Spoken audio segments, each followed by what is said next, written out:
Hello and welcome to Wake Show TV. I will thank God so much that this day has finally come. We've been waiting to have this kind of show. And you're very much welcome. Thank you for loving Wake Show TV. Thank you for subscribing. Thank you for liking and sharing. And today we are so much privileged to have you, and we really love always to hear from you that you are there following us, and we bless the name of God. Yes, and today we are going to be looking at elections and coups. Hey, what's that? Yeah, considering what is happening in the world today, especially Africa, we had a series of coups, but of recent election which has happened in Gabon. Today we are going to share and discuss more about that which has just happened, and especially we're going to focus on Gabon. Gabon, and we're going to look at the president who has been hosted and the coup which happened. Now, born Alain Bernard Bongo on February 9th, 1959 in Congo, Brazzaville, the 64-year-old studied law at Sorbonne. In 2018, he was awarded the honorary doctorate of law from Wuhan University in China. And Bongo is the son of former President Omar Bongo, who ruled Gabon for almost 42 years, from 1967 until his death in 2009. Bongo converted to Islam and adopted the name Ali along with his father, born Albert Bernard Bongo, who also changed his name to Omar. Yes.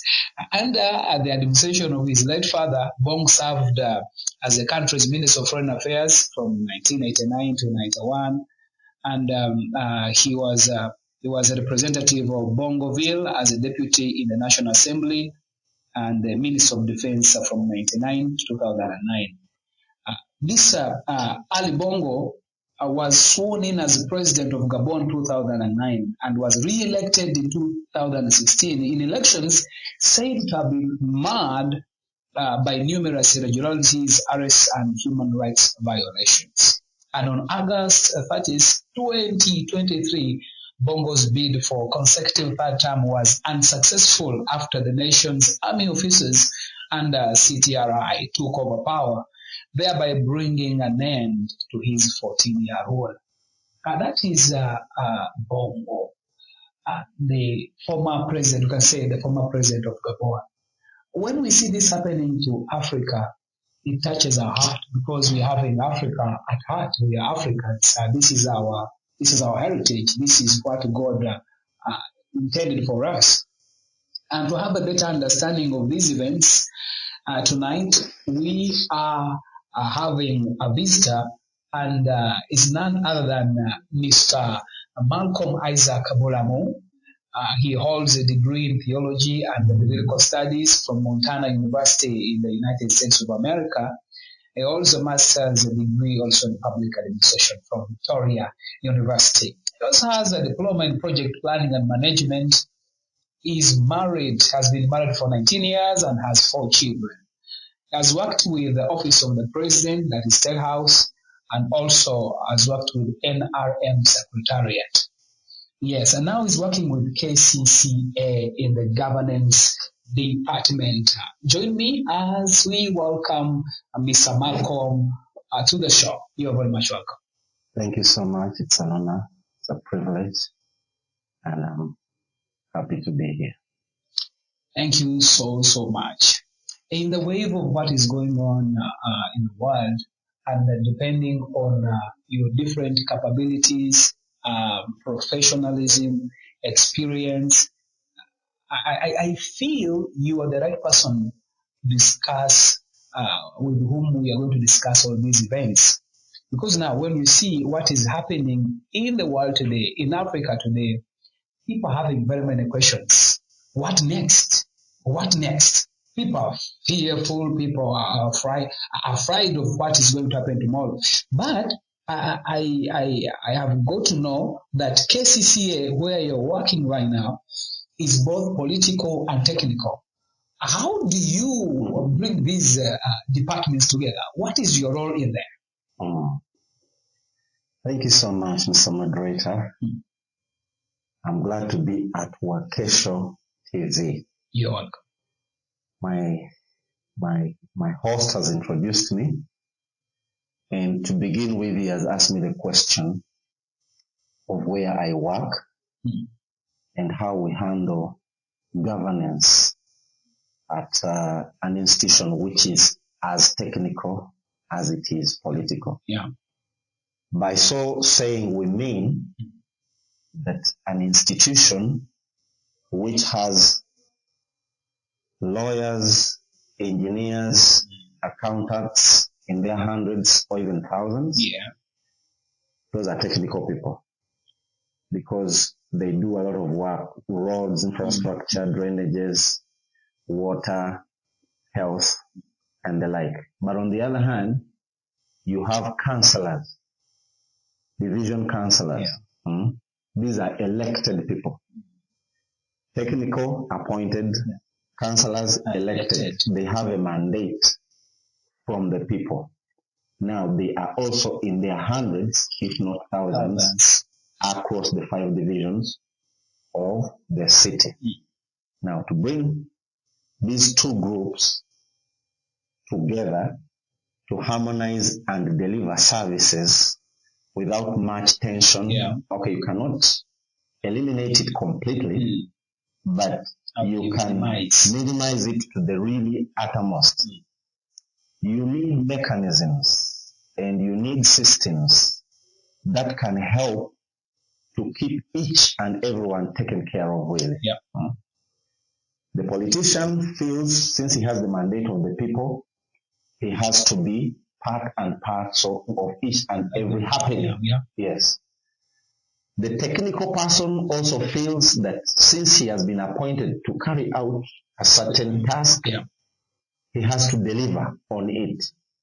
So if you're not careful, the oversight arm can overrun the operational arm. Or the operational arm might completely sideline the oversight arm. So our current boss thought about a governance department that connects and synergizes and networks these two groups to be able to harmonize and balance and deliver services to the people. Because as you understand, politics is in many shades. Some are red, others are blue, the others are yellow, the others are green, others colorless. So to be able to bring all these shades to work with all the technicals, she created a governance department which helps to nip some of those things in the bud before they explode. And if you have been around Kampala, or even the people who are listening and watching us, you have seen that the reign of the current executive director hasn't been mad with what the Muganda calls Objagalalo in Chiseka and the tear gas and all that kind of thing. Why? Partly because of that governance department, which goes out and sees the problem and sorts it out before it explodes. That is wisdom. That is great wisdom, and thanks to the executive director and all the technical staff we work with and everyone involved in the running of our city. Also, I go to understand that you are the CEO of Embrace East Africa. When you see Embrace East Africa and Kampala Capital City Authority, the work done in these two organizations is like a state within a state. The activities you run daily is what goes on within the state. As you're discussing concerning what is happening in Gabon, when we have this background, really it gives us a balanced view of events. talk about Embrace East Africa as we deep inside the Gabon. Thank you so much, Mr. Moderator. Actually, you talked about a government within a government. Kampala Capital City Authority is not a local government, but it's also not central government. It's a hybrid between the two. Yeah. That's why it has a minister, a substantive minister, as well as a state minister for Kampala and Metropolitan Affairs. So there's that hybrid in Kampala. So you would say that there is a government within a government. You are very right there. However, coming to the second thing you have talked about, Embrace East Africa. Yes, I am the CEO of the Embrace East Africa Awareness and Awakening Campaign. The word embrace is an English word, which means to take into one's arms or to hug or to hold with affection. However, for the purposes of our organization, it is an acronym, which represents engendering movement, bilateral relations, and access to commerce in East Africa. Embrace. Engendering movement, bilateral relations, and access to commerce in East Africa. Now, what is Embrace? Embrace East Africa, like I've said earlier, it is a campaign that is going throughout the 7 nations of the East African community. That is Uganda, Kenya, Tanzania, Rwanda, Burundi, Congo, South Sudan, and that's the 7th? Rwanda, Kenya, Tanzania, Burundi, Rwanda, South Sudan. And South Sudan. There are 7 nations. Now, we realize that at some very near future, we are going regional. Uganda will be too small for the Ugandans. Yeah. And they will need bigger markets, bigger networks, more trade platforms. So the next level of entrepreneurship beyond the national is a regional platform. And there's no better platform at the regional level than the East African community. Now, the East African community has done quite a lot to push the integration agenda, because right now we have the East African Legislative Assembly, we have the East African Court of Justice, we are now putting in place the East African Central Bank. Now, all these are geared towards the total integration of the East African community on the 4 levels, which is 1, the free movement of people, so that I can leave Uganda and go to Kenya without being asked for a passport, for instance. Now we have an East African passport, which takes you. I can leave Kenya and go to Tanzania or Rwanda or Congo without restrictions. So level 1 is free movement of people. Level 2 is free movement of goods within the East African region. So that if I have things to sell and I leave Kampala, I'm going to Juba in South Sudan, the restrictions, much as they may be there, they are less. They are not as stringent as somebody who is coming out of the East African region. Then level 3 is the monetary union. I've just talked about the East African Central Bank, which is pushing the one currency among the East African nations. Remember, in the early 50s, the East African community had only 3 nations, Uganda, Kenya, and Tanzania. And the fathers at that time, that is Julius Nyerere, Jomo Kenyatta, and here Milton Obote, had pushed that agenda to a certain level that we had 1 shilling. It's just that later it became a Kenyan shilling, a Ugandan shilling, the Tanzanian shilling. But we had pushed it to some stage because it is easier to trade that way. Now, you reach Busia, you have to change. You go to Tanzania, you have to change. It impedes and slows down trade. and progress. So that's the third. And the fourth is the political integration, which we don't know when it will be. However, we are steadily pushing. So our awareness campaign at Embrace East Africa goes out into the masses and into the communities, but more so the young people in universities, learning institutions and colleges, and telling them, saying, guys, there's something coming up. The platform, let's build this platform. It is where you prosper from much better. In brief, that is it. Thank you so much, Mr. Malcolm, and we are so blessed to have you to Wakesho TV. Wakesho TV, we aim, we do what we can to give people hope.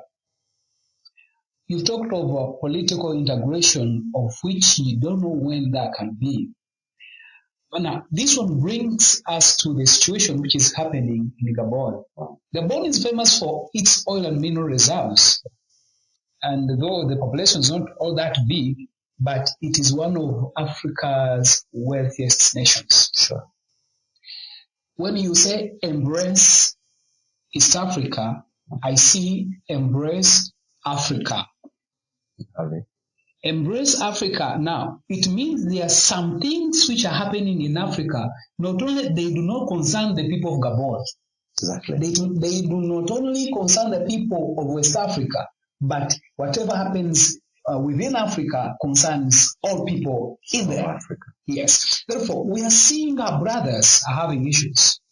In fact, this coup, the military officers say the statement, we are restoring and guarding institutions. I want to discuss that. Restoring and guarding institutions. What went wrong? What do you think went wrong? Because it's a rich nation. It's blessed with natural forests. In fact, it's a rich nation. What do you think went wrong? Given the experience you have in management and integration of different areas, organizations, what's your take on that? Thank you so much, Mr. Moderator. Thank you at Wakesho.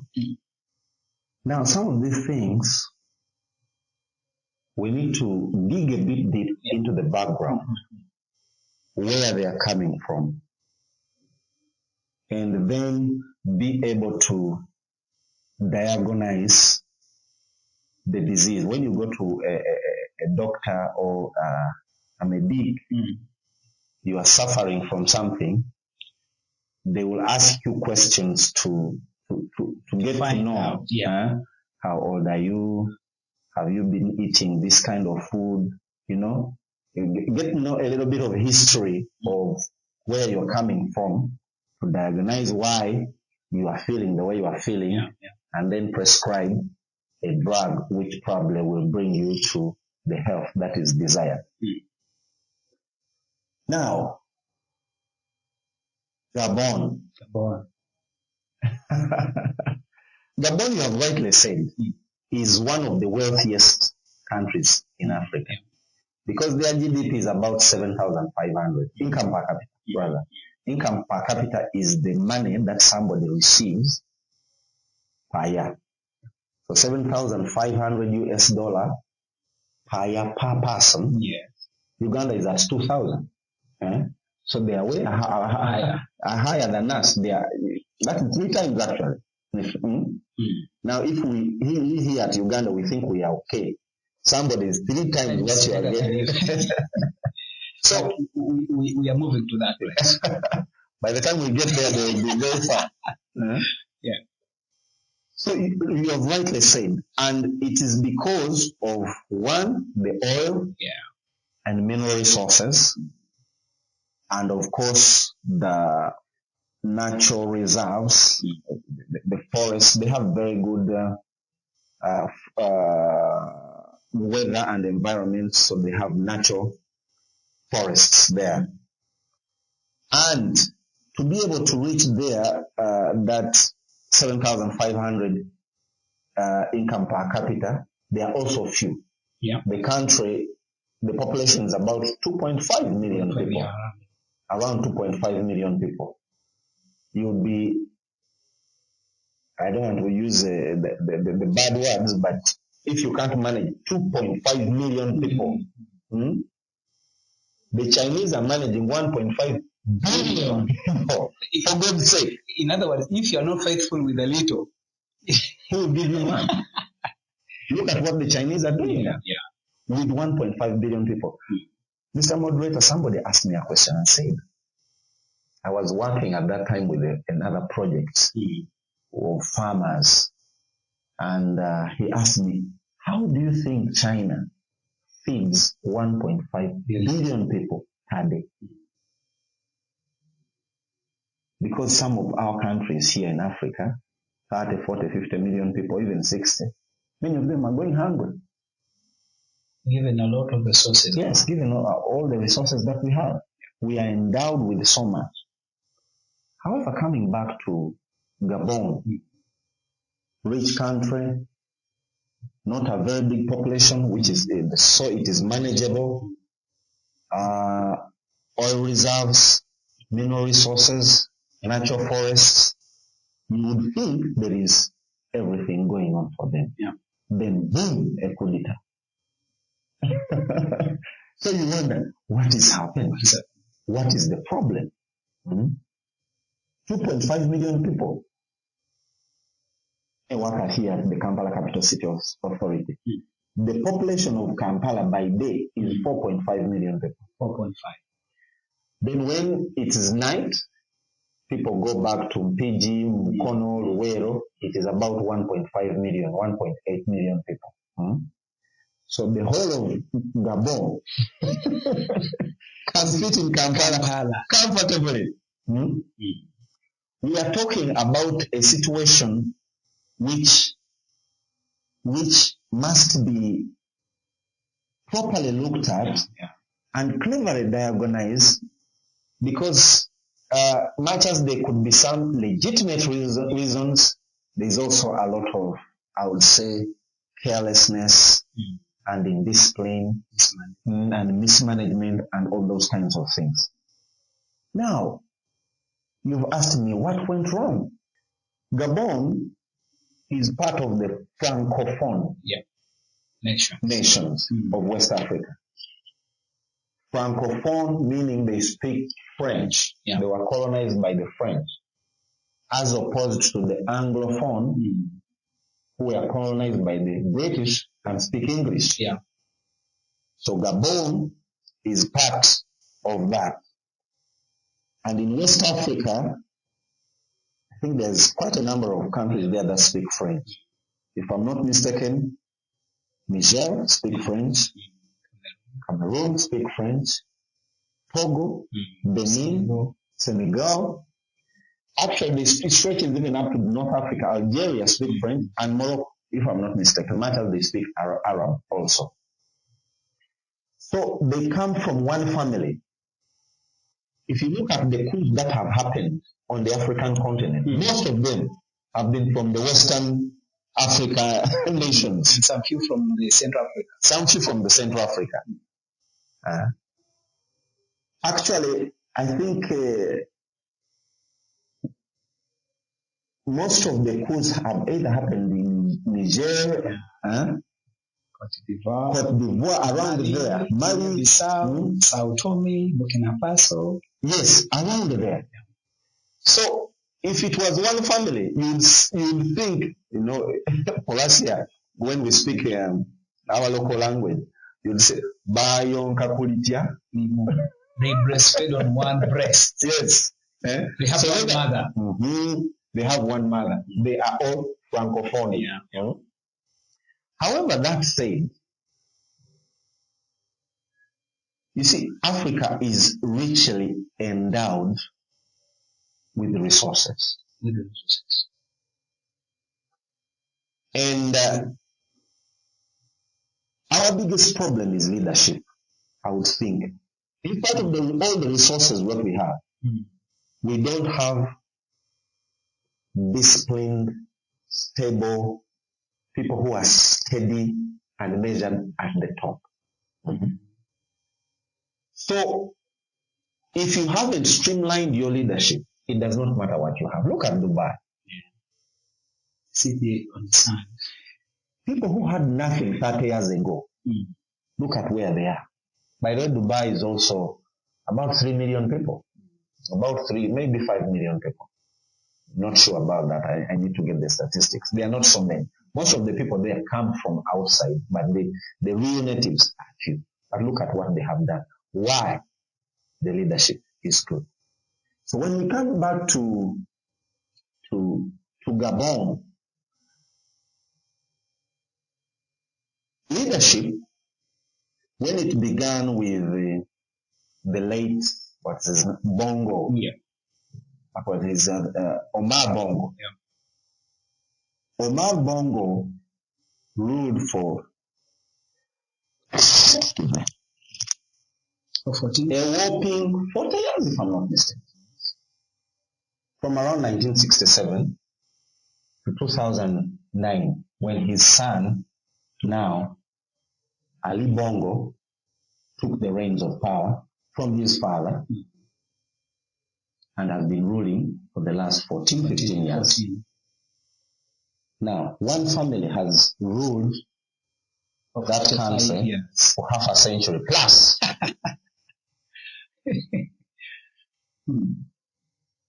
You know, you can take some of these things to a certain level, but there is a level where you reach and you cannot take it anymore. Let's be realistic on that, especially in areas of leadership.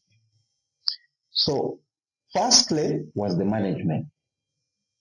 The management of the resources, the natural resources, the oil, the leadership was not good. And human resources. And the human resource. You cannot tell me, Mr. Moderator, that if they gave you 2 million people, you can't lead them. If you have deficiencies as a person, like all of us have, get teams. Get teams. You are rid of the Bible. If you read the Bible in, I think, if I'm not mistaken, Exodus, God one time tells Moses to set leaders upon the people in clans, I think, By the way, hierarchies. Also was helped by his father-in-law, Jethro. Exactly. Yeah. Because Jethro comes and sees Moses struggling and sitting before the people from sunrise to sunset daily. And he tells him, man, you're going to break down. Now, this one brings to us at this point home that leadership problems arise from a management crisis. Exactly. You are spot on. However, let me not meander too much into the biblical things. Management, however, the longevity of one family on top also, I believe, has contributed a lot. If Omar Bongo had not stood and somebody else had stood, I'm thinking there would have been no coup. There is also leadership fatigue.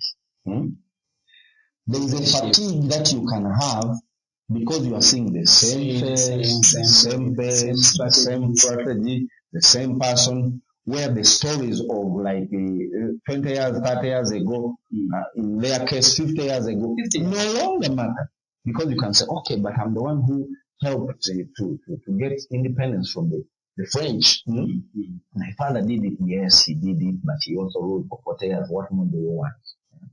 So the longevity and the fatigue of having one family to rule, I think, has also contributed to this coup. Because according to the statistics, I think that came out of their electoral commission, Omar Bongo had won the elections by 60-something%. So why were not they letting him to rule if he has won democratically? There are other reasons. There has to be other reasons. And one of them, my thinking, and part of some of the analysis that I've made on the print media and the digital media, is that fatigue of one family. Now they were saying he is going to stretch for another 7 years, if I'm not mistaken. 5 or 7. He had amended the constitution, and they had now lowered it to 5. Yes. But also saying that he had done that in order to favor himself. Because now if they change, it means now he's a new leader and a new... Okay. Yeah, they said, no.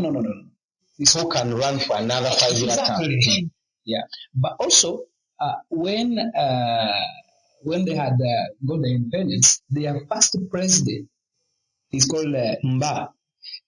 Mba was also deposed after 3 years. After 3 years, for example, like August 17, 1960, that's when they got their independence. And then in February 1961, Leon Mba became president, but he was deposed by coup d'etat in just 3 years. Just was brought back by the French. They helped him come back. And they have also attempted other coups in these recent past. So let me finish this point.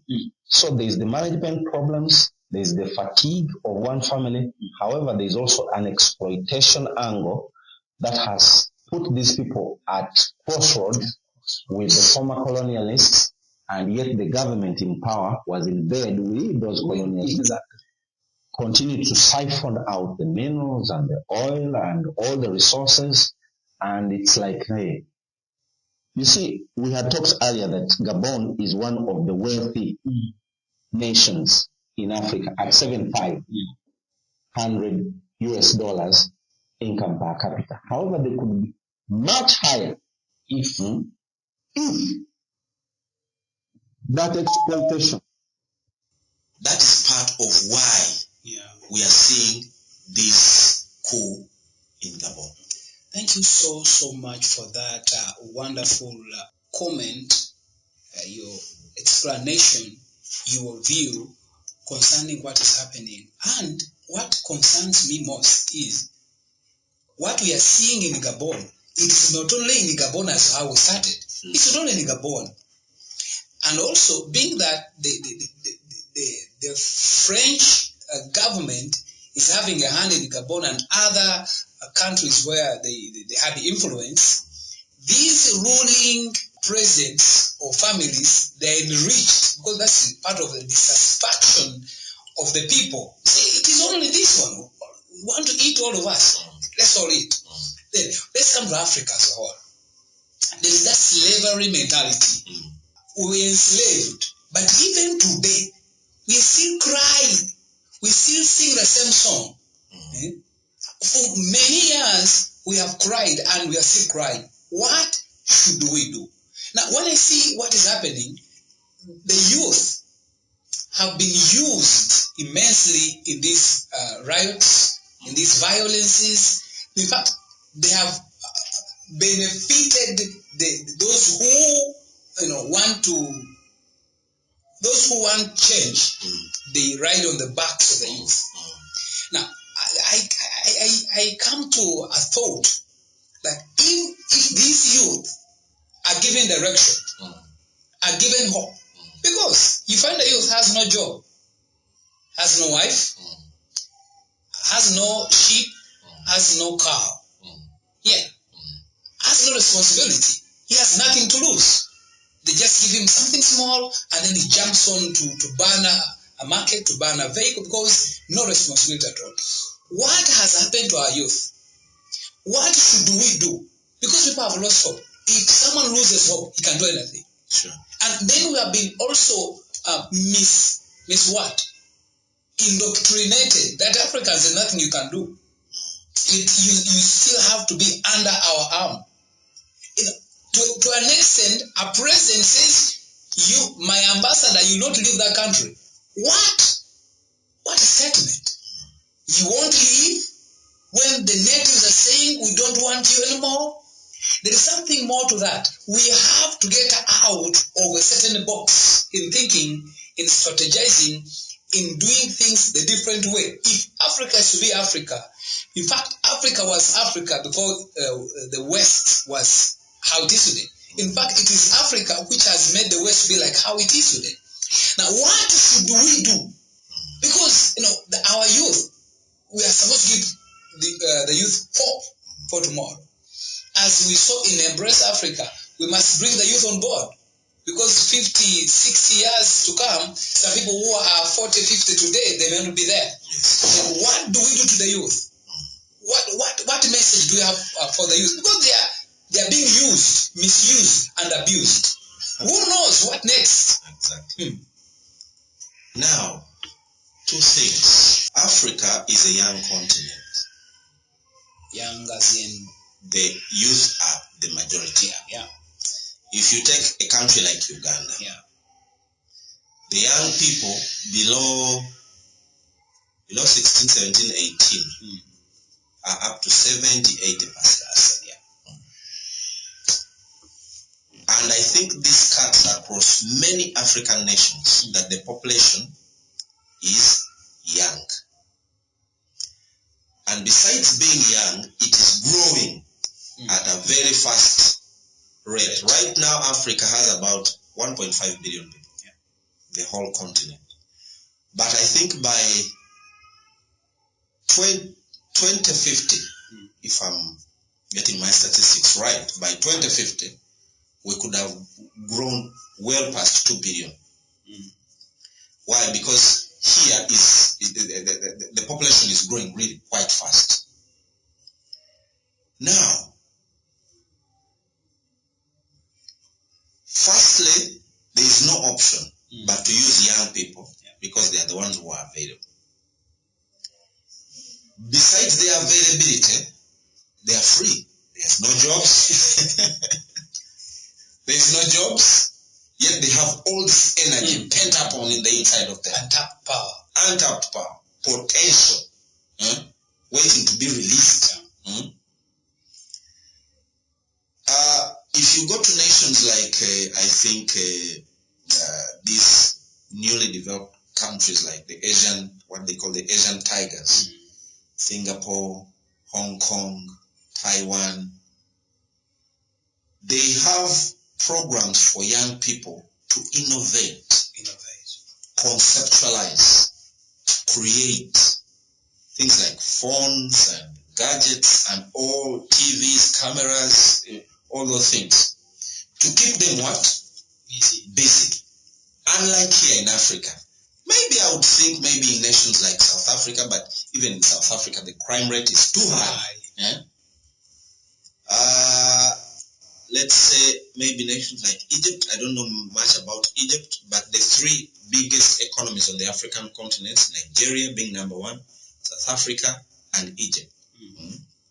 Still, you wouldn't pinpoint at one of them as a role model for the continent and take it in terms of leading the continent in a certain direction because they still have their own issues as countries.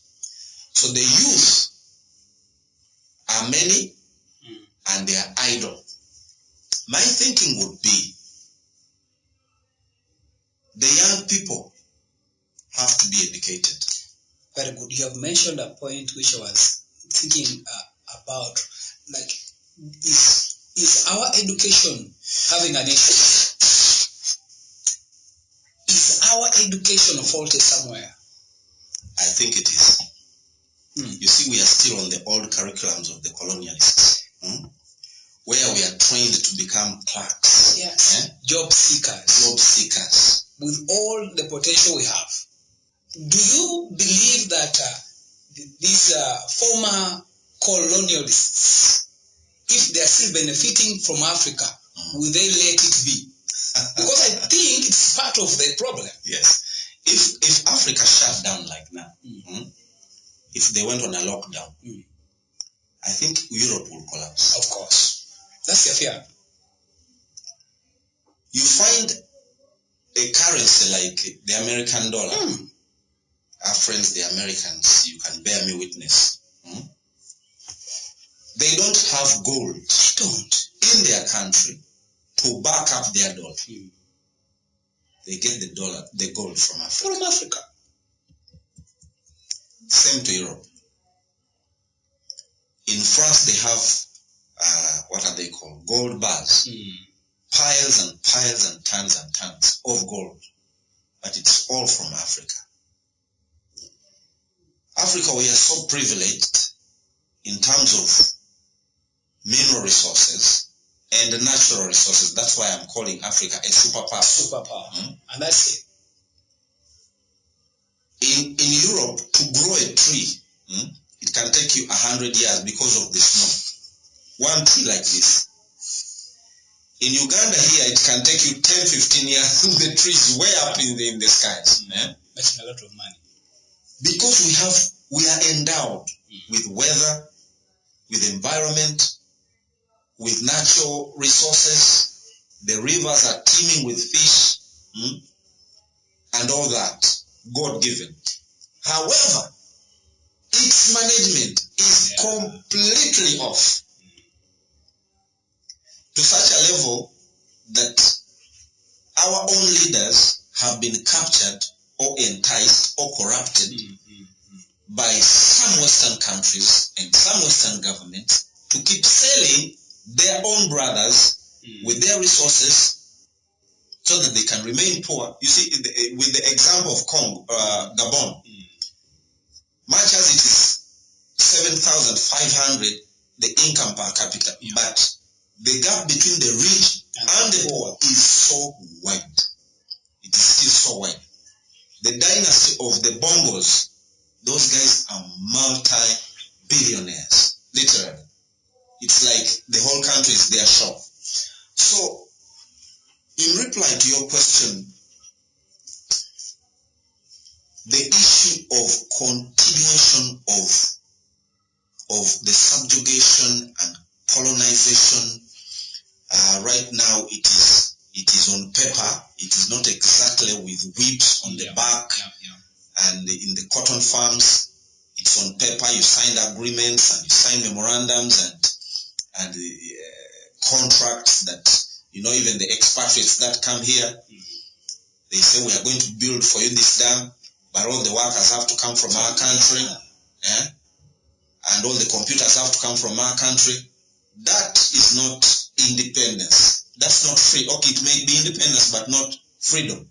In other words, it's like modern slavery. It's like modern slavery. So that issue is still prevalent in many of our African societies, and I think for as long as we do not give ourselves to our people, coups will continue. Wow. Now, thank you so much. We don't really pray for these coups to continue, and given that we have a privilege, have been blessed with all those resources, and on top of that, Africa is very much loved by God. In fact, Africans are original people. Africans are the original people. Now, look, all the major religious leaders in the world, they were here in Africa one time. Jesus was once here. When there was trouble in Palestine, he came here for refuge. Muhammad believed that he ran here when there were issues. Africa is not only blessed with minerals, but is blessed by God. God's heart is for Africa. Exactly. Where do we have hope? One, we have resources. Two, we have God. Then, what do we have to do to the youth? Since now they're the majority. I want you to give a message to the youth in schools, wherever they are. You mentioned a point that all is not lost. I love that point. All is not lost. There's someone who is viewing us and is on the verge of giving up. What is he supposed to do? Those who have not gone to school, those who are in school, those who are out of school, what is their hope? You see, the young people, like I said, all hope is not lost. There is a scripture in the Bible which says, I think it's in Proverbs, it says, hope deferred makes the heart sick. But a timely gift, I think, makes the heart joyful. Yeah, makes the heart joyful. Now, hope, if you can't give people hope, I think that's why the church is here. Church people, I hope you are watching and listening. One of the greatest messages you can give a person is hope. If a person is sick, for instance, and you go to his sick bed and say, "Oh, you are finished." My father died of the same sickness. And you drain him of even the little hope that he is going to die, even if it's not from the sickness. Yeah. So we have a task to bring back hope on the African continent. Yes. Part of what we are doing at Embrace East Africa is to tell these people, hey guys, we are going regional because we still have a lot to offer the world. We may not be here when the dream is fulfilled. Yeah. However, you guys jump on board. When we are gone, you will take the bandwagon forward. So hope. I read some people who did some research about the American Union. And the United States of America with 50 states, I think about 50 states, did not actually begin with 50 states. They began with about 13 states. However, they said we will not become a union until all states are part of the union. The President of the United States every year gives what he calls the State of the Union Address. Yes. And they're proud of that. They have one president. All states. Now, a state like California, I think, can be about 10 times Uganda in GDP. Maybe even more times. Even in size. A state like Texas, in size alone, maybe it's about 5 to 7 times Uganda. However, they said, no, we shall not have a president in Texas, another in Oregon, another in California, and New Jersey, and Carolina. No. Let's have one president. Exactly what we are pushing at the East African community, so that the 7 nations can also have what? One president. It becomes easier.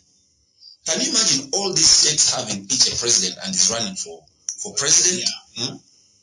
So they did it many years ago. I think it's 150, if not 200 years ago. And they said we shall have one currency, the dollar. Whether you are up in Oregon or down in Florida, you use the dollar. That one was finished. Then they said free movement. You can go to any state without hindrance. The 4 things that we are pushing here at the East African community. The free movement of people, goods, the one currency, and the political integration. They did it 200 years ago. Now, we have to give people hope. Guys, those people waited for 200 years to get what they have now. Yes. We can also make it. Yes. We can make it. We can make it. Wonderful. We can take small strides, but we shall get there. Now, some of these things may not come in the way we hope. They may come through uprisings and through coups, like we are seeing in the West African nations, because these colonials are not going to go away just. Of course. No. Because much of the uranium that runs France's nuclear reactors comes from Niger. It comes from Niger. You cannot just close down Niger and those people in France go in the dark and they'll just, now what do we do? No. That won't happen. They will not go away without a fight. So let's give our young people hope. It is possible. And like you said, God has endowed us with so much more than we can even handle. And with time, with good leadership,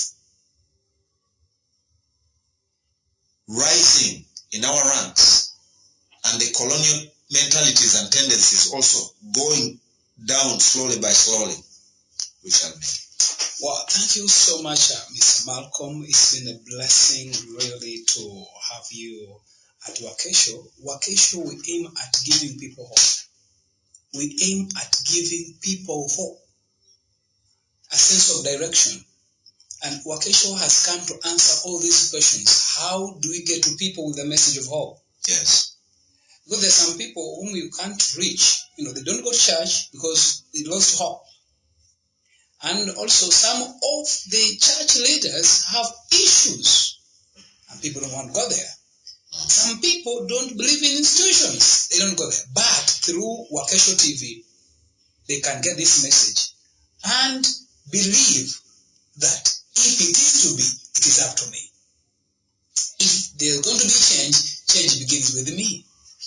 If I'm going to see a better Africa, a better me, it begins with changing my mindset, realigning myself with what is right, making best use of whatever opportunity available, making best use of the resources available, and also transformation and reformation. As we say, all the change we need may not come in the way we want it, but change will certainly come with time.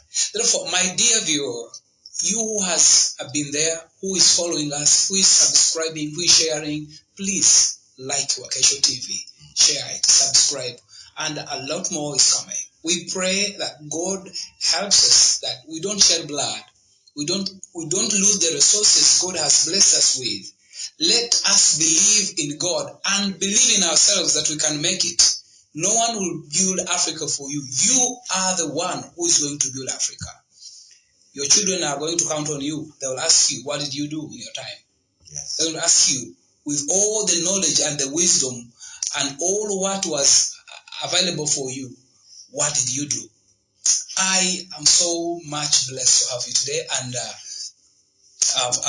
on behalf of Wakesho TV, I say, may God bless you so much. And I trust we will have more of this. We'll have you more and more. May God bless you so much. Like, share, and subscribe. May God bless you. See you there.